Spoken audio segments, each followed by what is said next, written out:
Merci beaucoup. Merci, avant de commencer, à Charlotte Chastel-Rousseau et à toute son équipe, et en particulier à Nancy Cheng pour sa remarquable compétence.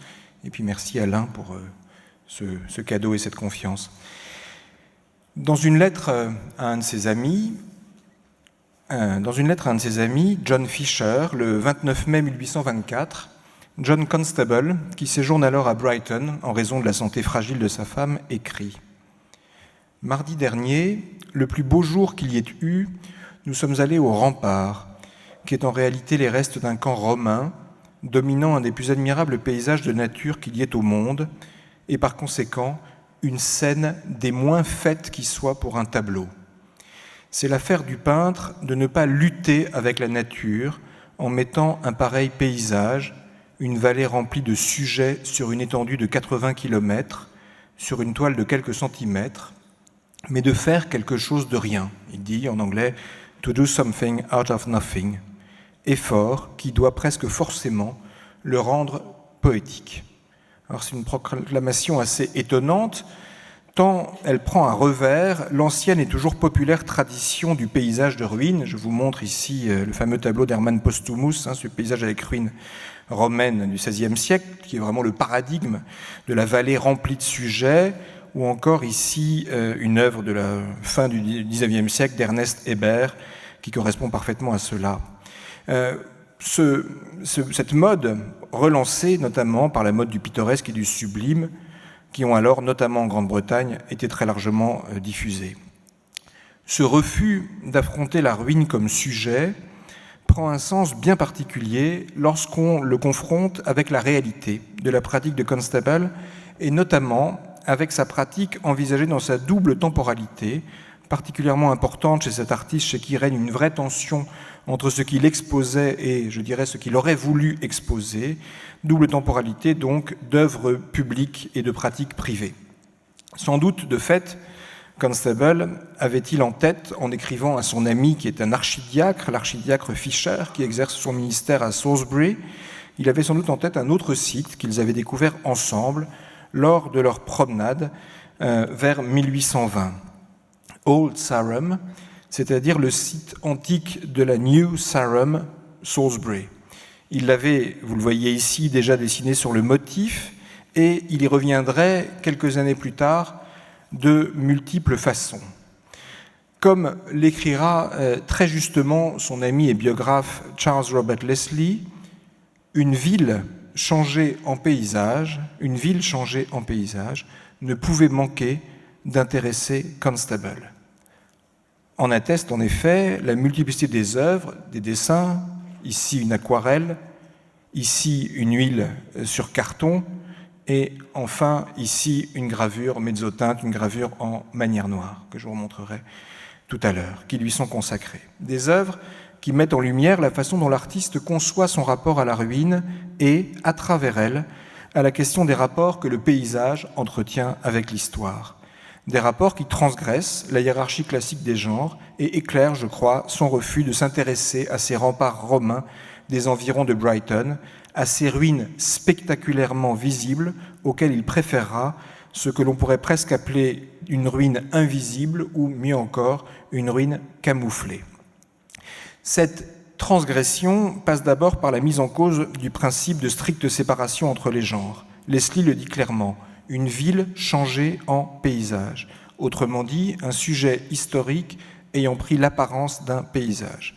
Il faut probablement, pour comprendre cela, revenir à une fameuse lettre que Constable adressera à Leslie quelques années plus tard, le 14 janvier 1832, dans laquelle il lui explique pourquoi il refuse sa proposition de venir le rejoindre à Petworth. Petworth, c'est la propriété d'un lord anglais, Lord Egremont, qui est le grand mécène de Turner, et c'est donc le lieu même de la manifestation de l'histoire sous la forme du grand, à savoir notamment de ces très nombreux paysages de ruines, dus entre autres à Claude Lorrain, qui sont l'un des fleurons de sa collection.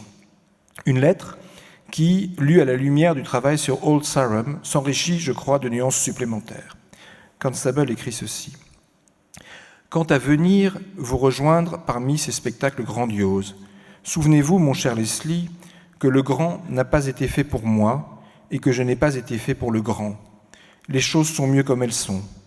Mon art limité et particulier se trouve au pied de chaque haie et dans chaque chemin de campagne, là où, par conséquent, personne ne pense qu'il vaut la peine d'aller le ramasser. » Fin de citation. Quelle qualité a donc Old Sarum que ne possède pas Petworth? Ou, à l'inverse, de quel attribut est dépourvu Old Sarum qui en fait un meilleur sujet que Petworth pour le peintre des chemins de campagne? Vouant sa vie au paysage, Constable ne refuse en aucun cas de s'intéresser à la dimension historique des choses. Il tente seulement de déplacer la question des rapports entre histoire et paysage sur un terrain plus fécond que celui des antagonismes génériques. Contre le privilège accordé traditionnellement au spectacle grandiose des ruines, il essaye de penser et de pratiquer une nouvelle manière de représenter l'histoire au sein de la nature. Il s'agit de concevoir un art qui soit capable de montrer comment l'histoire affleure, autant, si ce n'est plus, au bas des haies que dans les sites spectaculaires. D'où son intérêt pour Old Sarum, sur lequel il revient très longuement, dans des termes très explicites, dans le commentaire qu'il rédigera dans la planche qui lui est dédiée dans la seconde édition de son portfolio de gravures, accompagné de ses propres commentaires, English Landscape, qu'il publiera en 1833, un recueil qu'il a composé comme une des tentatives, vaines d'ailleurs, de rencontrer enfin le succès. Voici ce qu'il écrit. Le sujet de cette planche, qui, si l'on se fie à son aspect d'abandon et d'aridité, semble traduire les mots du poète « Peignez-moi une désolation », est grandiose en lui-même et intéressant de par ses associations, si bien qu'aucune sorte d'effet ne pourrait y être introduit qui fût trop frappant ou trop impressionnant pour en faire le portrait. Et, parmi les apparences changeantes des éléments, nous nous tournons vers les plus extraordinaires phénomènes de la nature, comme s'il convenait le mieux au genre de cette scène.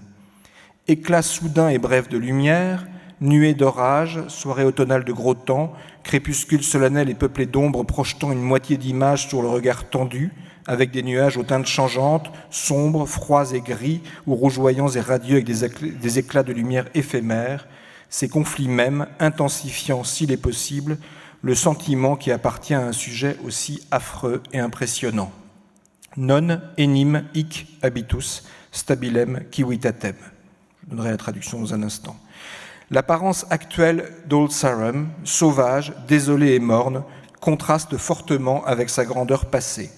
Cette ville fortifiée, orgueilleuse, qui donna des lois à tout le royaume, car ce fut là que nos tout premiers parlements connus dans l'histoire se réunissaient, ne peut maintenant être repérée que par ces grands remblais et ces fossés qui ne sont empruntés que par des troupeaux de moutons.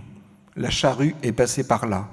Seul le site demeure aujourd'hui de cette cité qui fut fière et populeuse, dont le château pratiquement imprenable, les murs fortifiés, les églises et même tout vestige d'habitation humaine ont disparu depuis longtemps. Dans un billet à un de ses amis, Constable dit, en parlant de cette planche, « Qui pourrait visiter un lieu aussi solennel, jadis la plus puissante ville de l'Ouest, sans éprouver la vérité et la terreur sacrée de ces mots de saint Paul », c'est la traduction, « Nous n'avons point ici-bas de cité permanente ». C'est Hébreux 13-14, car nous n'avons point ici-bas de cité permanente, mais nous cherchons celle qui est à venir.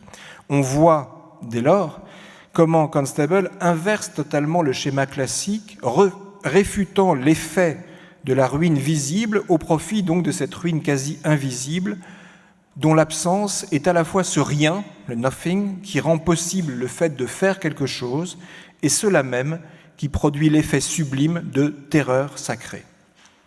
Le commentaire de la planche, ainsi que les différences de traitement entre certains dessins du début et la gravure, montrent un déplacement des critères d'évaluation de ce qui peut ou ne peut pas être peint, une volonté de définir ces sujets hors de toute catégorisation figée, qui nous éclaire, je crois, sur son refus de s'emparer des vallées pleines de sujets façon Posthumus. Déserté par le spectacle de l'histoire, emplacement d'une cité qui fut fière et populeuse, fantôme donc du passé conservant encore en creux le souvenir des conflits humains dont elle a été le secret, Old Sarum s'impose donc comme son paysage idéal. Refusant de peindre le grand historique, il trouve ici son parfait substitut naturel. Il faut, comme toujours chez cet artiste, être très attentif au choix des mots. Éclat soudain et bref de lumière, nuée d'orage, soirée automnale de gros temps, crépuscule solennel et peuplé d'ombre, autant de mots qui racontent ce qu'il appelle le conflit des éléments qui s'est substitué à celui des hommes, ou plutôt qui raconte comment il a pris sa relève, reconduisant sous forme naturelle l'antagonisme qui a façonné l'histoire de ce lieu. Le phénomène naturel, ce qu'il appelle ailleurs le clair-obscur de la nature, est ici, et c'est particulièrement flagrant dans cette gravure, le personnage principal, celui dont cette œuvre nous donne à voir l'histoire naturelle, les luttes et les défaites, les crépuscules solennels et peuplés d'ombres projetant une moitié d'image sur la vue qui s'efface, intensifient le sentiment qui appartient déjà à ce site historique. Dans le fond, on voit comme la nature recouvre la ruine, les phénomènes atmosphériques recouvrent et effacent à demi les traces de cette ville depuis longtemps détruite. Ils sont à la fois la relève et la trace naturelle d'une histoire défaillante. Dans sa recherche d'une relation empathique avec ce qu'il peint, Constable se tourne vers le paysage comme vers ce qui est susceptible de prendre le relais d'une histoire qui n'est plus capable, pour lui, de tenir le rôle qui était autrefois le sien. Et son commentaire le dit bien, elle est défaillante mais pas totalement disparue. Un paysage, donc, c'est ce lieu idéal où l'histoire n'existe plus que sous la forme de traces. Emplacement déserté. Emplacement déserté, c'est sa définition du site. C'est la seule chose restante, telle une sorte d'absence présente, quand même la ruine du monument, église, château, fortification a disparu. C'est parce que Old Sarum est donc histoire en ruine, cachée mais présente en dessous, mais présente encore sous la végétation qui la recouvre, c'est parce qu'elle contraste fortement par son apparence actuelle avec sa grandeur passée, c'est autrement dit parce qu'elle est effectivement histoire transformée en paysage, ayant perdu toute sa grandeur historique, qu'elle peut être représentée par lui, par ce peintre du bas des haies. La comparaison entre les dessins, le premier qu'on a vu, les aquarelles, huile sur carton et manière noire, dont l'artiste disait, la manière noire, qu'elle devait conserver la clarté, l'éclat, l'acuité de l'aquarelle, mais sans perdre la solennité du lieu, permet, je crois, de comprendre comment il transmue les lieux historiques en paysage. Le dessin du début, il y en a plusieurs de ce type-là, représente ces différents dessins, le site sous plusieurs angles, mais généralement, on l'a vu tout à l'heure, par temps clair. L'aquarelle, l'huile sur carton et la gravure plus encore, tirent au contraire leur intensité dramatique de la transformation progressive de ce calme paysage en une vision de plus en plus crépusculaire dont le ciel tourmenté semble annoncer l'orage. Le passage des dessins faits à son propre usage aux œuvres publiques que sont la gravure et l'aquarelle s'opère selon un mode qui lui est tout à fait coutumier. Constable dessine beaucoup sur le motif, les dessins servent à l'enquête, ils visent une ressemblance la plus forte possible avec le site observé, dont il s'agit de rendre les masses et les particularités. Les travaux exposés, eux, s'attachent au contraire à gommer un certain nombre de détails au profit d'une unité picturale. Le clair-obscur et les simplifications, les effets d'effacement partiel de l'image qu'il implique, priment sur le réalisme de l'imitation. Constable vise une autre réalité que celle que peut fournir l'imitation méticuleuse propre au dessin. À ce réel-là, il préfère un art de l'allusion dont la puissance métaphorique est d'une toute autre force. Il faut noter, quand on regarde les œuvres complètes de Constable, à quel point il y a chez lui, très curieusement, une production extrêmement abondante de dessins, de représentations très méticuleuses, je dirais, ou classiques, de ruines. Je vous montre celle-ci et celle-là, qui est intéressante parce qu'en plus, c'est une ruine qui est dans son village natal, donc une ruine qu'il a vraiment sous les yeux dans ce village dont il va faire son sujet de prédilection pendant des années. Et pourtant, ces dessins-là, faits d'une manière tout à fait d'une imitation servile, comme on disait à l'époque, ne trouvent à peu près aucun écho dans sa production destinée à sa carrière publique. Il est vraisemblable, à la lumière de ce qu'il écrit au sujet d'Old Sarum, qu'il s'agisse non pas d'une sorte de disparition fortuite, d'un oubli, mais précisément d'une volonté d'éviter toute image trop littérale au profit d'un art de la suggestion. Même si, comme le prouve une lettre à son graveur, qui s'appelait David Lucas, écrite au moment même où celui-ci grave la planche de Old Sarum, il connaît parfaitement la puissance métaphorique de ce genre de sujet. Il écrit ceci. C'est sur une autre gravure qui s'appelle donc La ferme du presbytère, qui figure dans le même portfolio. Cher Lucas, j'ai ajouté une ruine à la petite ferme du presbytère, car ne pas avoir dans l'album un symbole de moi-même et de l'œuvre que j'ai projetée, ce serait manquer l'occasion.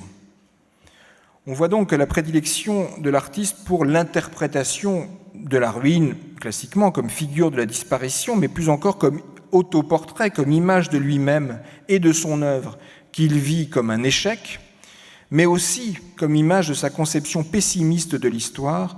Cet usage-là se fait sentir à de très nombreuses reprises. C'est ainsi qu'il rédige le commentaire suivant en 1836 pour exposer à la Royal Academy ce qui sera l'une de ses dernières œuvres, cette aquarelle représentant Stonehenge, Stonehenge étant dans la proximité de Salisbury comme Old Sarum. Il est toujours dans des limites très paroissiales, Constable. Il écrit ceci pour accompagner la présentation de l'œuvre à la Royal Academy.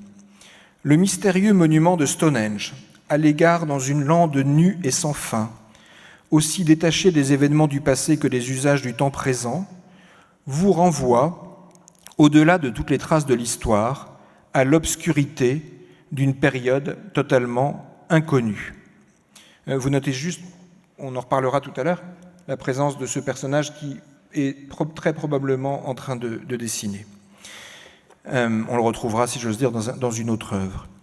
Donc, oscillant entre sites historiques et fragments de nature, Stonehenge, mystérieux monument dont le sens s'est perdu avec le temps, fait du paysage une sorte de lieu de mémoire, mais un lieu de mémoire à la façon de Constable.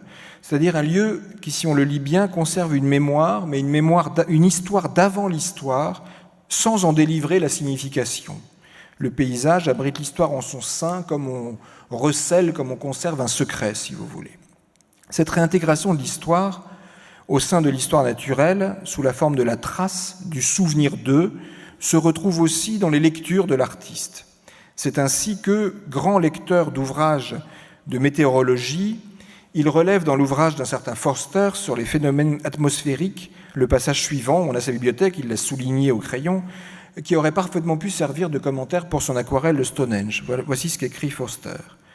Les ruines de cités fabuleuses, autrefois orgueil de l'Orient, les innombrables fortifications, murs, temples, aqueducs et autres ouvrages d'art, qui ne sont aujourd'hui rien d'autre que le repère désolé d'animaux sauvages et le résidu de sciences qui, comme des fleurs sans fruits, n'ont fleuri au printemps du monde que pour se flétrir, monument de la fatalité humaine qui impressionne beaucoup ceux qui réfléchissent et ont une vision sombre de l'instabilité de la société. Elles nous inclinent à craindre que, en dépit de tous les efforts du génie et de l'art des temps modernes, la lumière du savoir qui s'est levée à l'Est et a civilisé les nations orientales se couche sur les versos occidentaux du monde et fasse de nous avant longtemps un monument pour l'avenir de la nature changeante de la perfection humaine. On verra tout à l'heure des échos avec l'histoire universelle des ruines telle que Alain Schnapp essaye de la construire. Le passage souligné ici permet de préciser sa conception de l'histoire, une conception pessimiste qui l'incite à déplacer sur un plan théorique et général l'expérience de la perte et de l'échec qui est au cœur de sa pratique et de sa vie. Si la ruine est trace et mémoire du passé, si elle est ce lieu où se manifeste la puissance de la nature et du temps qui emporte l'histoire, elle est d'abord le signe, dans le présent, au sein du paysage, d'une composante majeure de cette histoire que l'on pourrait appeler la fatalité. Prolifique dessinateur de ruines, il ne laisse celle-ci accéder à l'espace de la peinture que lorsqu'il est sûr qu'elles y porteront, d'une certaine manière, le sceau de cette fatalité divine. Contre la tentation du pittoresque, dans le fond, qu'un tel motif appelle, surtout quand ce motif est à proximité touristique de Brighton, cette station balnéaire déjà à la mode et haïe par Constable pour cette raison même, il réserve l'usage de la ruine à des représentations très, très précises, dans lesquelles elle sert à incarner la fatalité divine, l'histoire dans son versant tragique. Old Sarum, donc, où une cité en ruine est la fondation matérielle et spirituelle d'un paysage, et ici, Hadley Castle, qui est un tableau de deuil.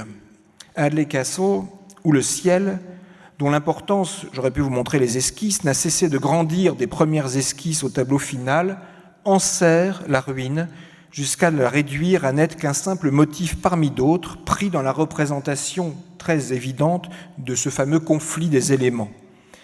Constable a connu ce site en 1814 à l'occasion d'un voyage à l'embouchure de la Tamise, mais ça n'est que 15 ans plus tard, vers 1829, alors qu'il vient juste de perdre sa femme, qu'il en fait le motif d'une peinture. La composition de la toile repose pour l'essentiel sur une tension entre horizontalité et verticalité. La ligne d'horizon, soulignée par la présence lointaine des rivages du Kent, rappelle l'horizontalité du format. Le paysage horizontal domine ici sur la verticalité vaincue de la ruine. L'arbre qui sépare ici, l'arbre qui sépare les deux tours et le berger accompagné de son chien en bas à gauche de la toile, autre forme verticale, intacte celle-là, ne font que souligner l'emprise de la nature et de ses activités sur le passé historique qui s'efface. Alors, bien sûr, ce phénomène de naturalisation de la ruine, qui est tout autant un ensauvagement de l'histoire, n'est pas propre à Constable ou à l'art anglais. Il se manifeste, entre autres, dans le fameux tableau d'Hubert Robert, vue imaginaire de la Grande Galerie du Louvre en ruine, déjà montré par mon ami et collègue Étienne Gelet, qui permet de prendre la mesure de l'ambivalence d'une telle iconographie. Ce tableau étant à penser à propos d'ambivalence, notamment par rapport à son fameux projet d'aménagement de la Grande Galerie du Louvre, les deux œuvres étant donc de 1796. Hubert Robert, qui avait été consulté dès 1778 sur les modifications qu'il fallait apporter à la Grande Galerie pour rendre accessibles au public les collections royales, avait proposé de rythmer l'espace par des travées, on le voit ici, et de réaliser un éclairage zénital, lequel sera d'ailleurs réalisé par Percier et Fontaine en 1805. Dans cette fantaisie, il en peindra un grand nombre sur ce thème, où la galerie en ruine semble conquise, voire reconquise par la nature. Vous notez en haut des murs, comme très souvent, des éléments de végétation. Le peintre traite du thème classique des ruines futures, qui associe donc destruction et ennoblissement. L'état de ruine étant celui, noble s'il en est, en l'occurrence, des monuments antiques. Détruit, ce temple moderne qu'est le musée devient donc aussi noble que l'antique. Quant à l'art, la destruction de son écrin ne fait qu'affirmer sa pérennité, puisqu'au cœur de la ruine, on trouve rien moins que l'Apollon du Belvédère, modèle absolu du beau idéal, et prémonition, puisque cette œuvre sera pendant un temps exposée au Muséum central des Arts, avant d'être restituée au Vatican en 1816.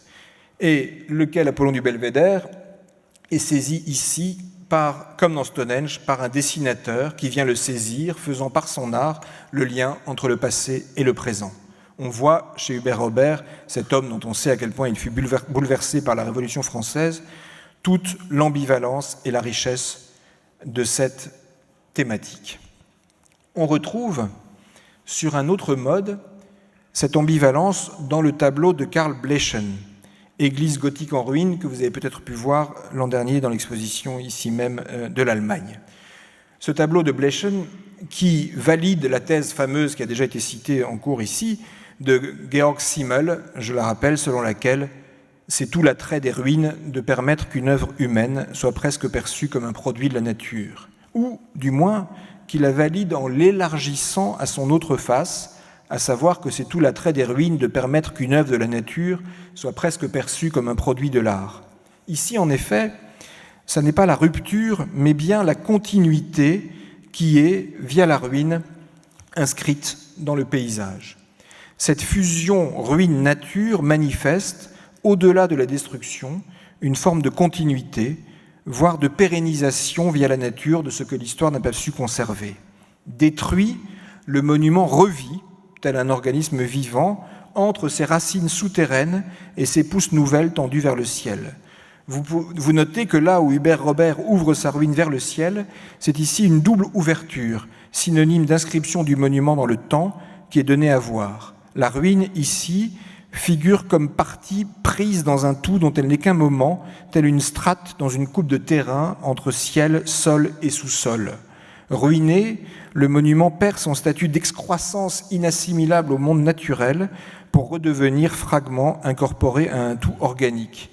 Un homme qui dort, ici, faisant de ce tableau un tableau de rêve, renforce cette impression que c'est le décloisonnement des registres, le décloisonnement des règnes, le décloisonnement des mondes qui s'affirme ici. On le voit très bien dans deux autres tableaux qui sont dans la collection du musée du Louvre. Ce tableau de Carl Friedrich Lessing, Cimetière et ruines envahies par les arbres, où la ruine est comme nichée dans la nature, ou celui-ci de Södring, cette vue des ruines du château de la Schönburg près d'Oberwesel sur le Rhin, où le château en ruine semble être l'extrême pointe du rocher, de même forme et de même matériaux. C'est très exactement ce type de dispositif et de mode de lecture qu'il induit que développe la peinture de Caspar David Friedrich. C'est tout à fait patent dans la ruine du monastère d'Eldena près de Greifswald, qui est une œuvre caractéristique, mais j'aurais pu en montrer bien d'autres, de cette réintégration par la ruine du monument dans un ordre naturel supérieur. Ce qui est remarquable ici, c'est le parallélisme entre la victoire de la nature sur le monument et la présence, ici, tel un élément de végétation supplémentaire de cette chaumière, au cœur même de l'abbaye, tel le signe d'une forme d'ancrage du paysage dans le vernaculaire. Cette construction locale faisant littéralement corps, telle une plante, avec ce sol fécond. Ici, dans le fond, on peut dire que le sol gagne deux fois, par la destruction et par la construction. Cette naturalisation, ou encore cet ensauvagement de la ruine, est étroitement lié avec le développement d'une modalité singulière du tragique et avec elle d'une pensée particulière de la temporalité qui se manifeste dans un tableau de Friedrich, extrêmement connu, qui n'est pas à proprement parler un tableau de ruine, mais qui, je crois, en élargit pourtant bien la définition à de nouveaux objets. Il s'agit du fameux naufrage, aussi intitulé « La mer de glace ». Dans la mer de glace, tous les éléments de ce tragique sont réunis. L'histoire naturelle prend le pas sur l'histoire qui semble absorbée dans le paysage. À l'ambiguïté du genre fait écho l'ambiguïté du titre. Selon les catalogues, la toile est en effet désignée tantôt déjà à l'époque comme le naufrage, ce qui renvoie plutôt du côté de l'histoire humaine, ou comme la mer de glace, ce qui renvoie au paysage. Le naufrage, une des seules catastrophes représentées par Friedrich, est traité dans le droit fil de son affirmation que rien n'est secondaire. De fait, ici, l'histoire n'occupe absolument pas le centre de la composition, elle est au contraire déportée sur le côté de la toile, l'extrême visibilité de la nature, les échos plastiques entre les blocs de glace du premier plan, cette forme-là qu'on retrouve ici et qu'on retrouve encore ici et là, ces échos plastiques entre les blocs de glace des différents plans, sont autant d'effets de masquage ou de camouflage de l'histoire. Ce qui me semble extrêmement frappant, mais je parle sous le contrôle d'Alain Schnapp, c'est qu'on a là une œuvre qui appelle littéralement un nouveau regard, à savoir un regard d'archéologue. Et il faudrait vraiment, mais ça a été certainement fait dans le reste du cours, penser ici la contemporanéité des pratiques picturales et des pratiques archéologiques. Puisque c'est vraiment une lecture en strates qui se propose à nous. Le bateau, pris, je devrais dire caché, entre deux couches de terrain, est un élément de l'histoire du paysage. Il n'est pas l'événement qui a lieu, mais une chose qui a eu lieu et qui est comme incorporée dans l'histoire du paysage, dans son passé. L'hybridation générique est totale. On peut dire que cette peinture de paysage engloutit une peinture d'histoire pour mieux en prendre la relève et produire ce que Carus, un proche de Friedrich, appelait de ses voeux, lui qui ne voulait pas qu'on parle de paysage, mais de Erdlebenbildkunst, art de la représentation de la vie de la Terre. Dans le fond, c'est une peinture d'histoire naturelle. Alors, ce thème de l'enfouissement de l'histoire sur la nature est récurrent chez Friedrich. On peut le voir par exemple dans cette fameuse tombe des héros antiques. Je n'ai pas le temps de développer, mais s'il faut regarder aussi la manière dont la falaise est traitée vraiment avec un sens géognosique, comme on disait à l'époque, des différentes strates. Et on peut le voir de manière tout à fait évidente dans ces fameux squelettes dans une grotte environ de 1834, où on voit comment Friedrich combine trois thèmes. Un imaginaire du sous-sol comme lieu où le passé se donne à lire, le thème du corps ruiné, les ossements comme débris et traces conférant à cette œuvre sa force d'histoire, et surtout cette réintégration de la mort, tragédie humaine, dans le cycle naturel par la fossilisation progressive du squelette en stalactite. On est là, c'est comme si le squelette était rejoint par la stalactite qui est de la même couleur, de la même blancheur. On est là dans un devenir paysage du corps mort, d'autant plus frappant que ce qui pourrait presque paraître comme un paysage de montagne est un paysage d'un sous-sol, une grotte comme une sorte de montagne inversée ou retournée comme un gant. Alors la phrase de David d'Angers, le sculpteur français qui écrivit après avoir rencontré Friedrich à Dresde en 1934, précisément la même année, qu'il sentait admirablement bien la tragédie du paysage, et il dit même qu'il a inventé un genre nouveau, la tragédie du paysage, ne renvoie absolument pas à un Friedrich illustrateur de thèmes tragiques, mais à un peintre de paysages qui porte en leur sein, comme dans Old Sarum, la marque de la fatalité divine.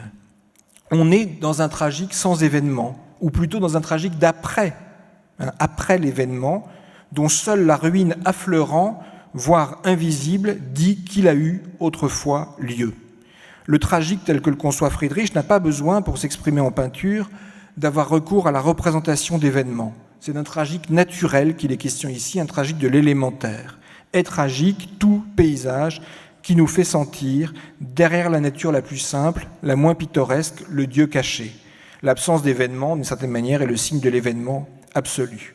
J'ai dit que le tragique façon Friedrich rappelait le Constable de Old Sarum, et on pourrait paraphraser Leslie et dire en effet qu'une catastrophe humaine, un naufrage, ne pouvait qu'intéresser Friedrich dès lors qu'il pouvait la transformer en paysage, comme ici en mer de glace. Friedrich, on le sait, oppose à la continuité plusieurs types d'écrans. La ruine, la brume, le brouillard, le nuage, des êtres humains de dos dans beaucoup de tableaux qui sont autant d'obstacles à la possession de l'ensemble du paysage par l'œil du spectateur. La fragmentation vient toujours chez lui détruire l'homogénéité. Et c'est ainsi de l'usage de la ruine, souvent agencé, c'est un exemple parmi d'autres ici, abbaye dans une forêt de chênes, dans une structure symétrique dont elle occupe le centre, faisant œuvre de désorganisation au cœur même de l'organisation. Schlegel parle de Kunstchaos. La ruine vient peindre et provoquer le trouble, à commencer par le trouble de la vision. La vision romantique, on le sait, je vais trop vite pour le dire, se construit contre la vision empirique. Ce qui empêche de voir, si l'on se place dans une perspective rationnelle, devient dans la conception romantique, plus qu'une condition de la vision, une manière de voir.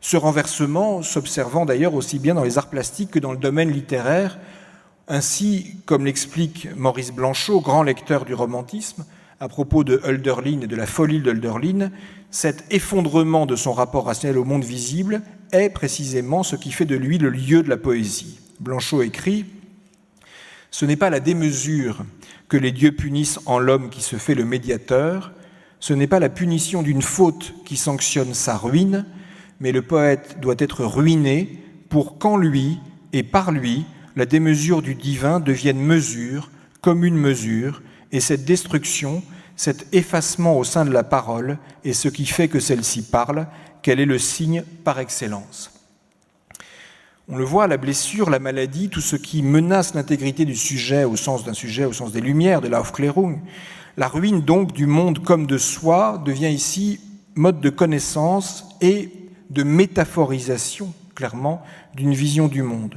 On comprend dès lors cette sorte de circulation métaphorique du terme ruine, pensée chez Blanchot, qui est clairement un héritier de la pensée romantique, sous le signe de la folie, mais aussi pensée en peinture, pour dire la tragédie de l'histoire, dans la représentation même des corps, chez plusieurs artistes du tournant du XVIIIe et du XIXe siècle.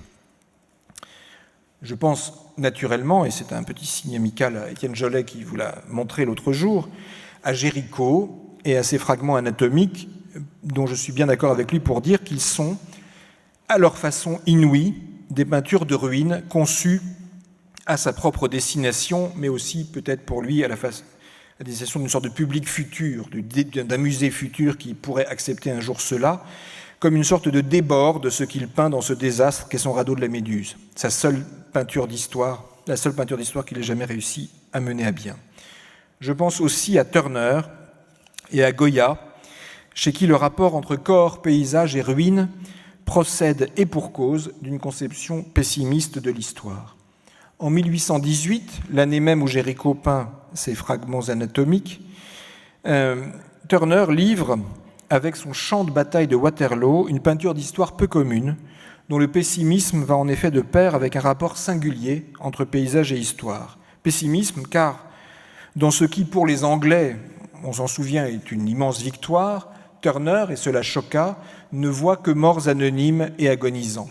Pas de héros ici, mais le constat amer de la souffrance engendrée de part et d'autre. Dans le catalogue qui accompagne l'exposition à la Royal Academy, Turner cite Lord Byron dans Childe Harold's Pilgrimage, et il cite ce vers de Byron qui dit « Amis, ennemis, en une sépulture rouge mêlée. » Amis, ennemis, en une sépulture rouge mêlée.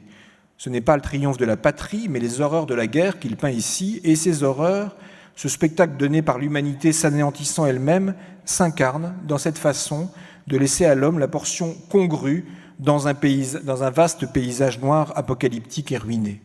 Comme si le champ de bataille était en train d'engloutir ceux qui avaient livré combat en son sein. De fait, ce n'est pas la bataille de Waterloo que peint l'artiste, mais c'est le lendemain de la bataille, l'après-coup.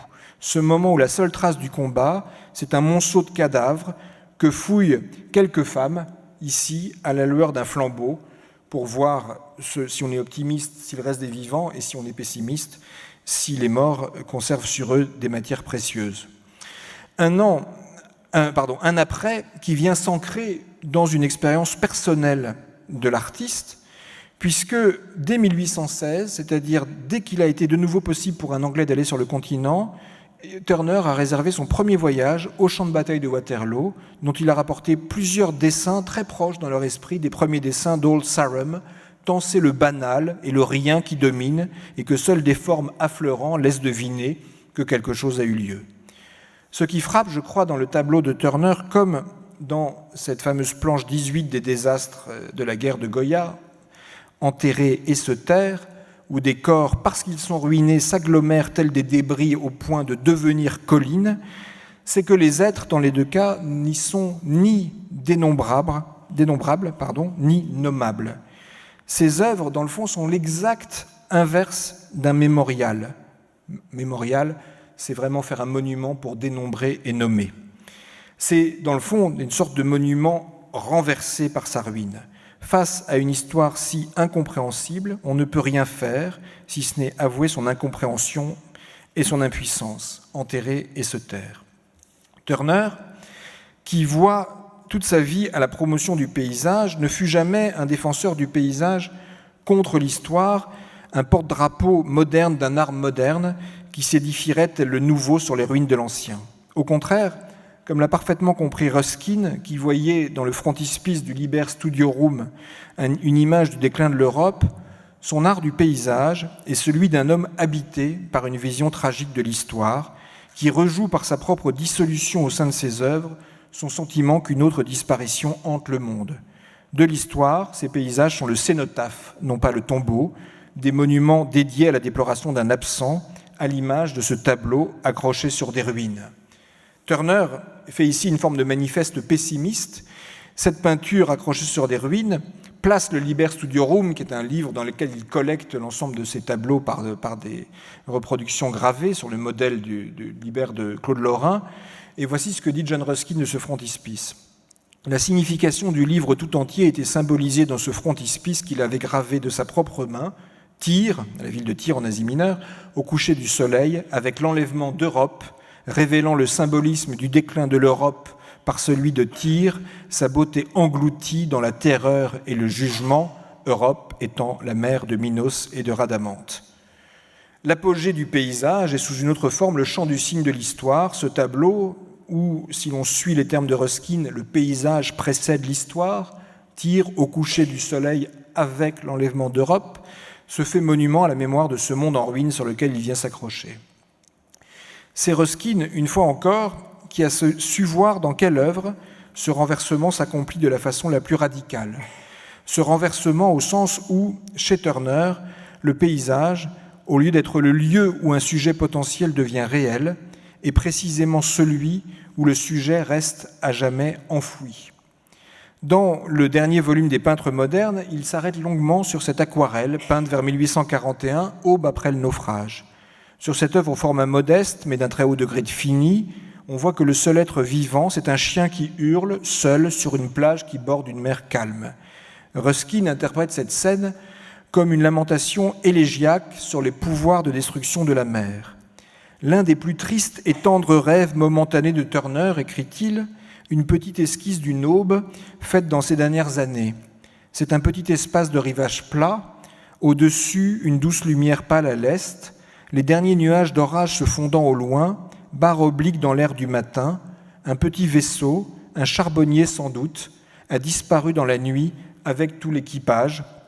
J'ai découvert avant-hier une chose que je n'avais jamais vue dans cette œuvre, qui est la présence ici de ces petits nuages qui sont absolument de l'ordre, non pas du nuage, mais du nuage de fumée du charbonnier, totalement invraisemblable, mais comme une sorte de signe ultime de sa disparition.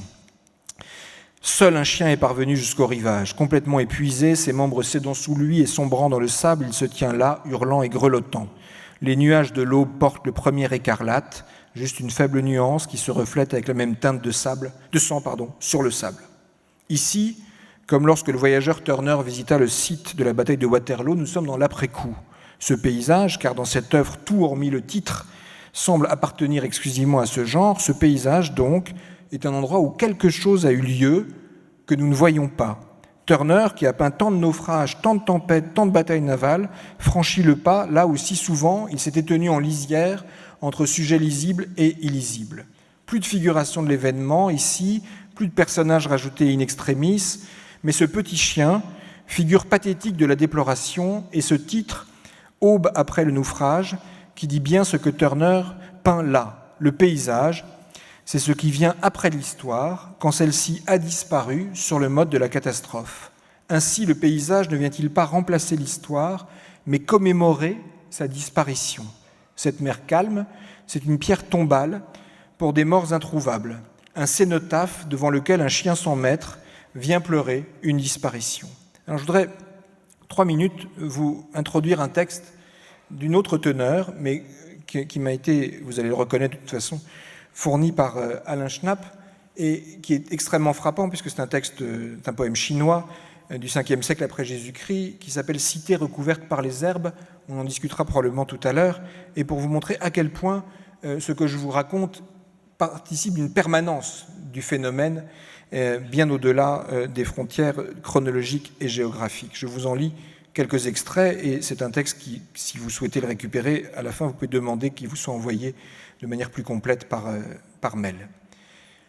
Ces cités recouvertes par les herbes, ce qui est intéressant dans ce texte, c'est qu'on ne sait jamais exactement de quelle cité il s'agit. Il y a bien longtemps, quand elle était en pleine fleur, les voitures se pressaient roue contre roue, les gens se cognaient épaule contre épaule, fortifications et rues couvraient le pays, champs et gazouillis s'élevaient jusqu'aux cieux, ils gagnaient leur vie de champs de sel et creusaient pour extraire le cuivre des montagnes. La ville était forte et riche de talents et d'hommes. En 3 dynasties, un peu plus de 500 ans, elle éclata comme un melon, écossé comme un haricot. La mousse des terres gastes recouvre les puits, les herbes folles barrent les routes, dans les hautes salles prolifèrent vipères et lézards, dans les escaliers daims et chauves-souris se combattent, des dryades et des démons des montagnes, des rats sauvages et des renards des villes crient dans le vent, hurlent sous la pluie. Les saules blancs tombent précocement ici, les herbes sur les barrières blanchissent avant leur temps, un froid pénétrant fend l'air glacial, un vent violent mugit, un virevoltant solitaire tremble sur lui-même, du sable s'envole en jaillissant, un taillis d'herbe aussi loin que l'œil porte, démesuré et dense, s'étend et pousse continuellement. Cela pourrait être le texte par lequel Constable commente Old Sarum. Comment le ciel prononce-t-il ces arrêts ? Bien des hommes doivent ravaler leurs ressentiments. Alors je sors ma cithare et j'élève un chant pour la cité recouverte par les herbes. Le vent du nord est acharné, la froidure souffle sur les murs, les fontaines et les routes se dissolvent, les tumuli funéraires subsistent. 1 millénaire, 10 millénaires, tout s'en est allé, Que dire de plus ? Le paysage, comme le désastre, c'est ce qui reste quand tout a disparu, le lieu de l'enfouissement et de la trace. Il y a une sorte de synonymie entre paysage et ruine. Et c'est particulièrement flagrant dans les représentations de la guerre qui viennent ici rencontrer et revivifier l'ancienne tradition du paysage de ruine, cette peinture non de l'événement mais de l'après, où le temps ayant passé, seule la trace altérée dit de quoi le paysage fut le lieu.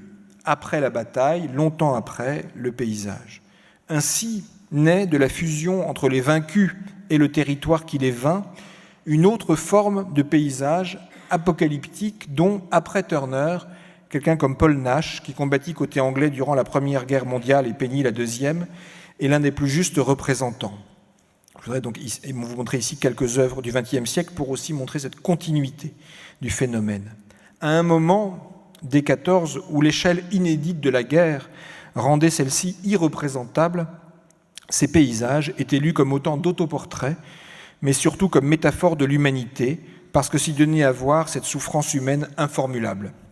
Un Anglais écrit à propos de Paul Nash en 1918, c'est Ian Gordon, il écrit « Il n'est pas possible de peindre véritablement la façon dont cette guerre a balayé l'homme, parce que l'horreur ne permettra pas que cette vérité soit dite.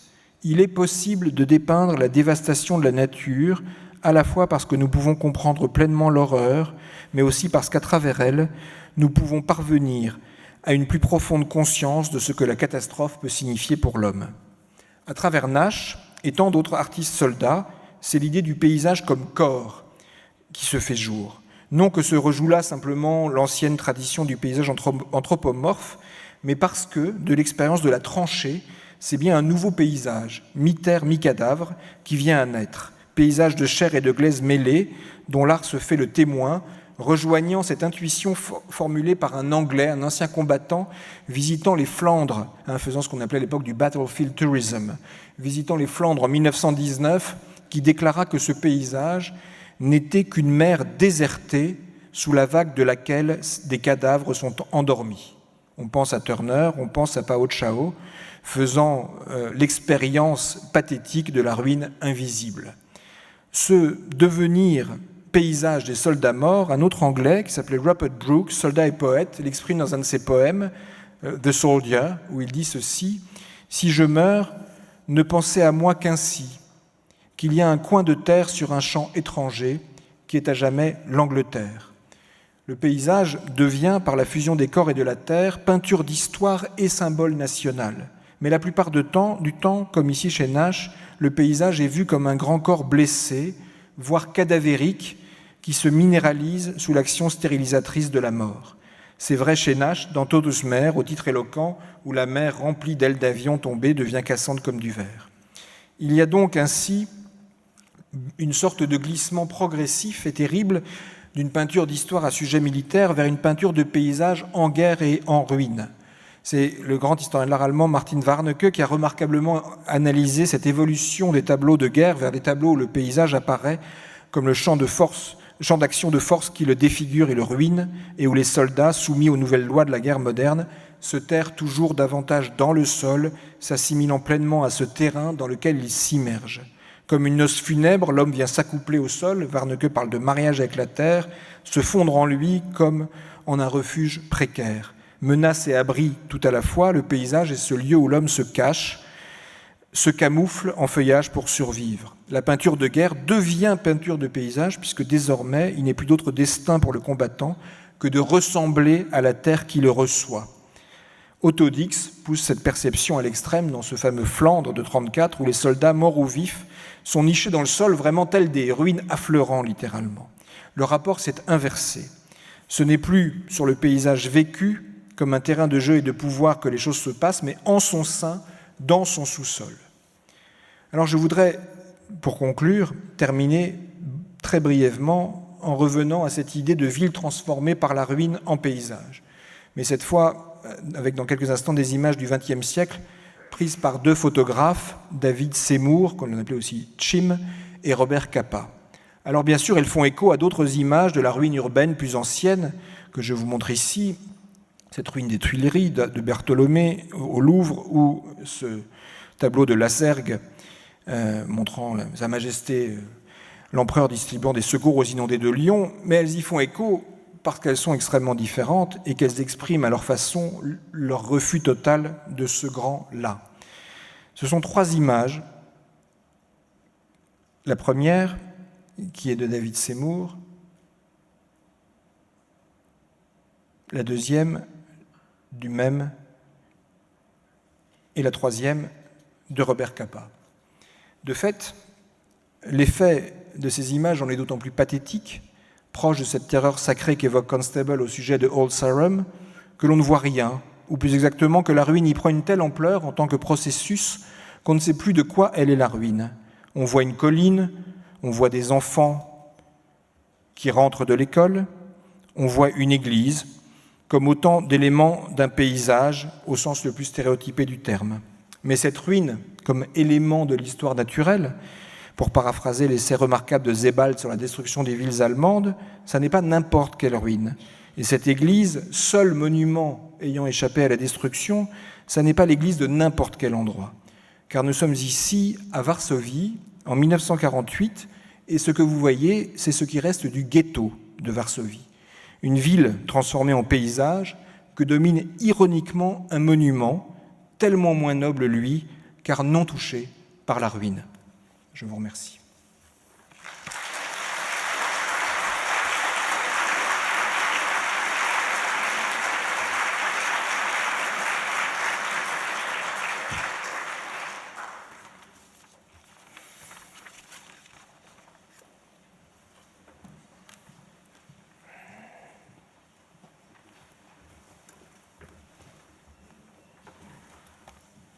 Vous voyez que depuis les antiquités très éloignées avec lesquelles nous commencions il y a de cela 5 semaines et le point d'arrivée aujourd'hui, nous avons parcouru une certaine distance et un certain chemin.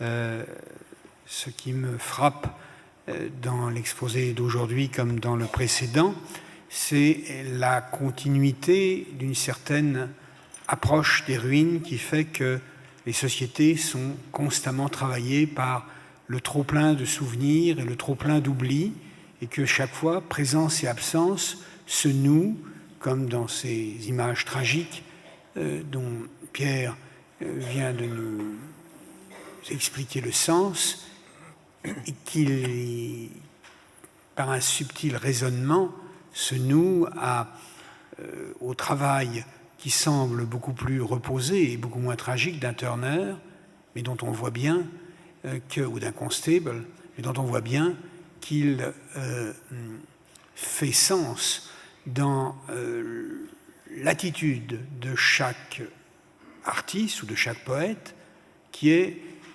de découvrir, en réfléchissant au devenir ruine de lui-même, de ses proches, des autres ou des civilisations passées, à l'impermanence de sa présence sur Terre. Et donc je crois que dans la diversité des approches et dans la variété des images, et celle d'Otto Dix en particulier, avec la toute dernière, a dû vraiment vous frapper, il y a la décantation apportée par chaque période à la destruction. Il y a cette vision, je dirais, très poétique, somatique des Grecs, qui est de dire nous savons résister aux Thermopyles et nous ne sommes plus là, mais les textes, les inscriptions parleront pour nous. Il y a la vision chinoise de ces quelques restes humains qui brusquement se mettent à parler. Puis il y a cette tragédie, cette biologie tragique de Dix ou de ces photos qui nous sont présentées aujourd'hui. Voilà, peut-être le temps a-t-il passé et allons-nous en rester là ce soir. Je remercie les organisateurs, vous, tout le public qui nous a accompagnés. Et merci à tous.